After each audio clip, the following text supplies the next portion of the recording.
ஞான குருவின் அருள் சக்தியும் மாமகர்ஷி ஈஸ்வராய குருதேவனுடைய அருள் சக்தியும்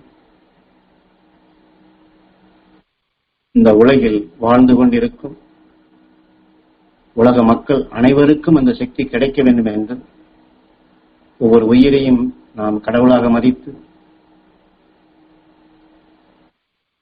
அந்த ஈசன் வீட்டிற்கும் ஈசனால் உருவாக்கப்பட்ட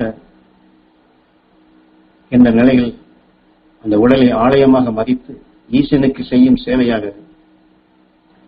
ஞான குருவின் அருள் சக்தியையும் மாமகர்ஷி ஈஸ்வராய குருவினுடைய அருள் சக்திகளையும் அவர் உபதேசித்த அந்த அருஞான கருத்துக்களை இந்த உலக மக்கள் அனைவரையும் பெறச் செய்ய வேண்டிய பொறுப்பு நமக்கு இருக்கின்றது. அவர்களை நாம் போய் தேடி சென்று நாம் சொல்ல வேண்டியது அவசியம் இல்லை. இந்த உலக மக்கள் என்று நாம் இப்பொழுது பொதுப்படையாக சொன்னாலும் அன்றாட வாழ்க்கையில் நம் நினைவுக்கு யாரெல்லாம் வருகின்றார்களோ, யாரையெல்லாம் நாம் சந்திக்கின்றோமோ, அல்லது நம்மை பற்றி யாரையெல்லாம் நினைக்கின்றார்களோ, அல்லது நமக்கு தெரியாமல் நம்ம யாரெல்லாம் சந்திக்கின்றார்களோ, அவர்கள் அனைவருமே இந்த உலக மக்கள் தான். நம் வீட்டில் இருக்கக்கூடிய குழந்தைகளோ, கணவனோ, மனைவியோ, தாயோ, தந்தையோ, எந்த உறவு முறையாக இருந்தாலும் சரி, அக்கம் பக்கத்தில் யாராக இருந்தாலும் அவரும் உலக மக்கள் தான்.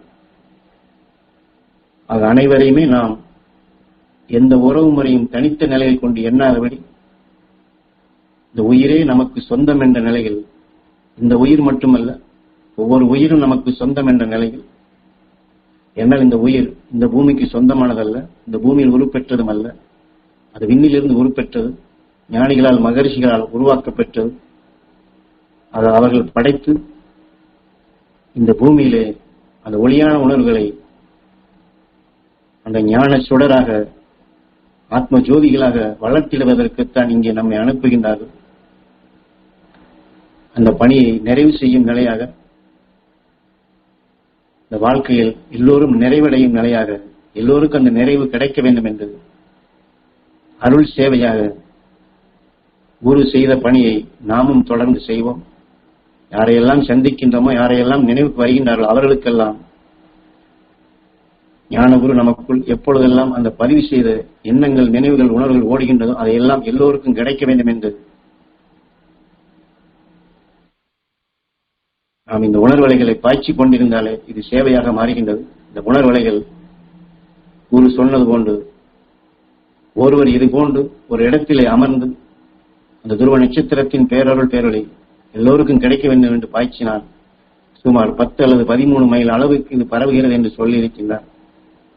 ஆக இதை அடிக்க அடிக்க அடிக்க இந்த உணர்வுகளை அழுத்தமாக நாம் பரவச் செய்ய இந்த ஆற்றலை பெருகுகின்றது.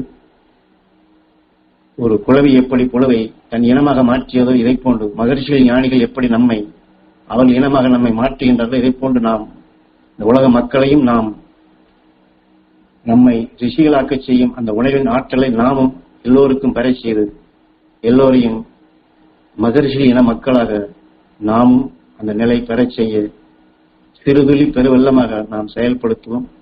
குரு இட்ட பணியை நாம் செயல்படுத்துவோம். அதே சமயத்தில் இந்த ஒன்றை மட்டும் சொல்லி நிறைவு செய்வோம். என்றால் தியானம் தியானம் தியானம் தியானம் என்று நாம் சொல்லிக்கொண்டே இருக்கின்றோம். 3 வேளை தியானம் செய்கிறோம் என்று சொல்லுகின்றோம், தியான பயிற்சி என்று சொல்லுகின்றோம். ஆனால் குருநாதர் இந்த தியானத்திற்கு கொடுக்கக்கூடிய விளக்கமே, இந்த தியானத்தை நாம் இப்பொழுது செய்வது இது மட்டுமல்ல தியானம். இதை பற்றி தெரியாதவர்கள் இருந்தாலும் எல்லோருமே தியானம் செய்து கொண்டுதான் இருக்கின்ற ஒவ்வொரு நாளும், ஒவ்வொரு நொடி பொழுதும். என்றால் தியானம் என்பது இப்பொழுது நாம் ஒரு பயிற்சியாக முறைப்படுத்தி இதை முதலிலே நினைக்க வேண்டும், இதை இந்த இடத்திலிருந்து நினைக்க வேண்டும், இங்கே நினைவை செலுத்த வேண்டும், இது இப்படி அது அப்படி என்று ஒருவரால் கண்டுபிடிக்கப்பட்டு அந்த வழிமுறைப்படி நாம் எல்லோரும் ஏகோபித்த நிலையில் செய்யப்படும் பொழுது இது நம் குருக்காட்டிய அவர்கள் அருள்வழியில் இது தியானமாக இருந்தாலும் இதில் முக்கியமாக நாம் கவனிக்க வேண்டியது, இதில் உள்முகமாக நாம் எதை ஆழமாக வைத்திருக்கின்றோம், அதான் அழுத்தம் என்று சொல்வது. ஆக இந்த உலக மக்கள் நாமும் சரி, காலையிலே எழுந்ததும் துருவ நட்சத்திரத்தின்பால் நினைவை செலுத்தினாலும், துருவ தியானத்தில் அமர்ந்து துருவ தியானத்தை முழுமையாக செய்தாலும், செய்து முடித்த பின் நாம் என்ன செய்கின்றோம்? அவரவர்கள் பழக்கத்திற்கொப்ப மணி என்ன ஆனது, இத்தனை மணி ஆகிவிட்டது, சரி குளிக்க போவோமா, அந்த வேலையை செய்வோமா, அதற்கடுத்து இதை செய்ய வேண்டும், அந்த பஸ்ஸை பிடிக்க வேண்டும், அங்கே அவருக்கு இதை சொல்ல வேண்டும், அங்கே இதை செய்ய வேண்டும் என்று முதலில் நாம் எண்ணி எடுத்து நமக்குள் வளர்த்தோம் தியான பயிற்சியாக. ஆனால் அந்த தியான பயிற்சி முடிந்ததுமே நம்முடைய தியானம், அதாவது ஒரு தண்ணீரிலே ஒரு பெரிய கல்லை தூக்கி போட்டால் அந்த இடத்தில் இருக்கக்கூடிய தண்ணீர் சிறிது தூரம் நகர்ந்து சென்று விட்டு பின் அந்த கல் உள்ளே சென்றதும் மீண்டும் அது மூடிக்கொள்வது போல நம் இந்த உடலிலே, நமது ஆன்மாவிலே நமக்குள் எதை அளவுக்கு அதிகமாக வளர்த்திருக்கின்றோமோ அதுவே மீண்டும் நம்மை மூடிக்கொள்ளும் நிலையாக இப்படித்தான் நம்முடைய தியானங்கள் இருக்கின்றது.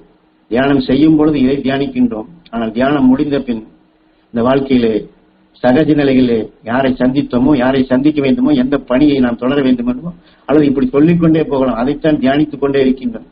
ஆனால் அதிலே நல்லதை நினைத்து நல்லதை பெற வேண்டும் என்று மகிழ்ச்சியூட்டக்கூடிய நிலைகளாக அறுவழியிலே நாம் செயல்பட்டோம் என்றால் அந்த தியானம் நமக்கு பேருதவியாக அமையும். ஆனால் அதுவே சலிப்பாகவோ சஞ்சலமாகவோ வேதனையாகவோ அல்லது நீடித்த நேரம் இருந்தால் நாம் செய்த தியானம் அங்கே வேறு தியானமாக மாறி குருநாதர் சொன்னது போன்று இந்த வாழ்க்கையே தியானம் என்ற நிலைகள், இந்த வாழ்க்கையை தான் நமக்கு பிரதானமாக அமைந்து இந்த வாழ்க்கையைத்தான் நாம் தியானிக்க வேண்டிய நிலைகளுக்கு சென்று விடுகின்றோம். ஆகவே இப்பொழுது நாம் தியானம் எடுத்தாலும் அதனால்தான் தியானத்திலே வெறுமன கண்களை மூடி ஒன்றையே சொல்லிக் கொண்டிருப்பதற்கு பதிலாக குரு உபதேசித்ததை, குரு உபதேச வாயிலாக கொடுத்ததை, குரு உபதேச வாயிலாக நமக்கு ஆற்றல்மிக்க சக்திகளை பதிவு செய்து அதை நினைவு கொண்டு விண்ணில் இருக்கக்கூடிய சக்திகளை மீண்டும் மீண்டும் நினைவு கொண்டு வந்து அதையே எடுத்து அதையே நாம் நினைவு மாறாதபடி, உணர்வு மாறாதபடி, நம்முடைய செயல்கள் மாறாதபடி அதிலேயே நாம் பற்று இருப்பது போன்று இந்த பயிற்சியாக கொடுப்பது போன்று இந்த வாழ்க்கையில் நாம்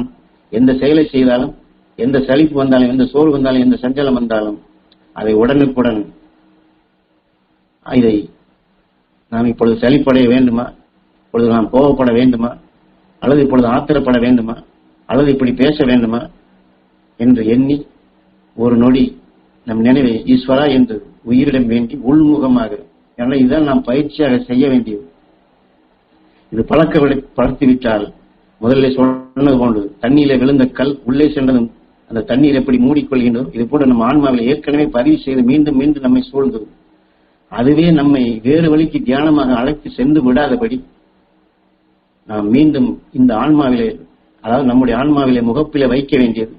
இந்த தியானத்தில் எப்படி நம்முடைய நினைவுகள் உணர்வுகள் சென்றதோ, இந்த உணர்வோடு நாம் தியானித்தோமோ, இந்த குருவோடு இணைந்து செயல்பட்டோமோ, உயிரோடு இணைந்து செயல்பட்டோமோ, ஒவ்வொருவரையும் உயிரை கடவுளாக மதித்து உடலை ஆலயமாக மதித்து சேவையாக செயல்படுத்தினோம். இந்த நினைவு, இந்த எண்ணம், இந்த உணர்வு அந்த சந்தர்ப்பத்தில் நினைவுக்கு வந்து அதுவே இயக்க சக்தியாக மாறி அதுவே நாம் முழு நேர தியானமாக இந்த வாழ்க்கையை நாம் அருள் வழியிலே அருள் வாழ்க்கையாக வாழ செய்ய. அதனால்தான் குருநாதர் இந்த தியானம் என்ற ஒரு சொல்லுக்கு 2 மணி நேரம் உபதேசம் கொடுக்கின்றார். ஆக மான் புலிவாயிலை சிக்கிய பின் புலிக்கு ஆனந்தமாக இருக்கின்றது, அது சந்தோஷமாக உட்கொள்கின்றது. ஆனால் மானிற்கோ நினைவு அனைத்துமே புலியின் பால் சிக்குகின்றது. புலியை தவிர அதால் வேற எதையும் எண்ண முடியவில்லை. ஆக அந்த புலி அப்பொழுது எதை தியானிக்கின்றது? இல்லை, இந்த மான் அந்த புலியைத்தான் தியானிக்கின்றது. இப்படித்தான் நாம் அந்த குளவியால் கொட்டப்பட்ட புலிவிற்கு குளவினுடைய நினைவை திரும்ப திரும்ப வந்தது போன்று அதையே அது தியானித்தது போன்று நாமும் இதை தியானித்துக் கொண்டே இருக்க வேண்டும். திரும்பவும் சொல்லுகின்றேன், தியானிக்கிறோம் என்றால் சொல் வடிவாக சொல்லுவதல்ல, உணர்வு, நினைவு, அந்த அழுத்தம். என்றால் நாம் அன்றாடம் நாம் ஒவ்வொரு துணியை போடுகின்றோம், அது அழுக்காகின்றது. அடுத்த நாள் நாம் அதை தூய்மைப்படுத்தி விட்டது வேற தூய்மையான ஆடைகளை அணிவது போன்றுதான். ஒவ்வொரு நொடிப்பொழுதும் எத்தனை எண்ணங்கள் உணர்வுகள் நம்மை சூழத்தான் செய்யும், நம்மை அதன் வழி திருப்பத்தான் செய்யும், அந்த வழிக்கு நம்மை அழைத்து செல்லத்தான் செய்யும். ஆனால் அடுத்த கணமை நாம் சுதாரித்து இந்த உணவையே நாம் திரும்ப திரும்ப கொண்டு வந்து இதையே நாம் சேவையாக செயல்படுத்த வேண்டும். இதுதான் அருள் சேவை என்று குரு சொல்லுகின்றார். அந்த சேவையை குருவோடு இணைந்து நாமும் செயல்படுத்துவோம். ஒரு உயிரான ஈசனை வேண்டி, எல்லா உயிரான ஈசனையும் வேண்டி அந்த மகரிஷிகளிடம் நம் நினைவை செலுத்தி அந்த ஆற்றல், அந்த சக்தி, அந்த தகுதி, இந்த வாழ்க்கையை தியானமாக்கக்கூடிய அந்த உயர்ந்த தகுதி, எல்லோரையும் அருள்வழியில் அழைத்து செல்லும் அந்த தகுதி, இந்த உலகிற்கே அனைவரும் எடுத்துக்காட்டாக வரக்கூடிய தகுதி, அதை அனைவரும் பெற வேண்டும். அந்த தகுதியை நாம் வளர்த்துக் கொள்ளும் விதமாக உயிரான ஈசனிடம் வேண்டி அதை கேட்டு அதை ஏங்கி பெறுவோம்.